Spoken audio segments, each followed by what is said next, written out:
முக்கிய செய்தி: கோவை மாவட்டம் வடகோவை ரயில் நிலையத்தில் எழுதப்பட்டிருந்த இந்தி எழுத்துக்கள் அழிக்கப்பட்டுள்ளது. இது குறித்த கூடுதல் தகவல்களை தருகிறார் நமது செய்தியாளர் பத்ராஜ். பத்ராஜ், வணக்கம். விவரங்களை பதிவு செய்யலாம்.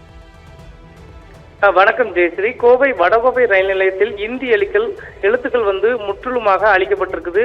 நேற்று இரவு பாத்தீங்கன்னா நம்ம மத்திய ரயில்வே துறையால வடகோவை ரயில் நிலையத்துல இந்தி மொழியால் பொறிக்கப்பட்ட பெயர் பலகை மட்டும் அந்த பகுதியில் வைக்கப்பட்டிருந்துச்சு.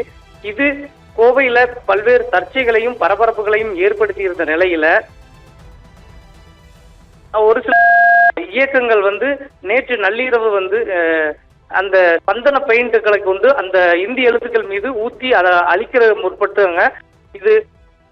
இது முழுவதுமா பாத்தீங்கன்னா இன்னைக்கு காலையில தெரிஞ்ச உடனே பல்வேறு அமைப்புகள் மற்றும் ரயில்வே நிர்வாகம் அந்த போர்டுகளை எல்லாம் அகற்றி எடுத்துட்டாங்க. இந்த நிலையில தந்தை பெரியார் திராவிட கழகங்கள் மற்றும் திராவிட இயக்கங்கள் அனைத்துமே பாத்தீங்கன்னா அந்த இந்தி மொழிக்கு எதிர்ப்பு தெரிவித்து இன்றைக்கு மாலையில கடும் கண்டன ஆர்ப்பாட்டம் மற்றும் இந்தி ஒழிப்பு போராட்டம் ரயில் நிலையத்தை முற்றுகையிட போறோம் அப்படின்னு அறிக்கை வெளியிட்டு இருக்கிறாங்க.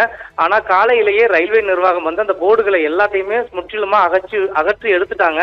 இதனால வடகோவை ரயில் நிலையத்துல தற்பொழுது எந்த ஒரு பெயர் பலகையும் இந்தி எழுத்துக்கள்ல வைக்கப்படல. அதனால இவங்க கண்டிப்பா இந்த ஆர்ப்பாட்டம் நடக்குமா என்ன அப்படின்றது இதுவரைக்கும் எந்த ஒரு இதுவும் தெரியல. அவங்க மறு அறிவிப்பு வரும் வரைக்கும் நாங்க அதை பத்தி அறிக்கை வெளியிடுவோம் அப்படின்னு சொல்லியிருக்கிறாங்க. இதனால வடகோவை ரயில் நிலையத்துல இந்தி எழுத்துக்கள் அளிக்கப்பட்ட சம்பவம் கோவையிலையும் கொஞ்சம் சர்ச்சையையும் பரபரப்பையும் ஏற்படுத்தி இருக்கு. ஜெயஸ்ரீ, விவரங்களுக்கு நன்றி பத்ராஜ்.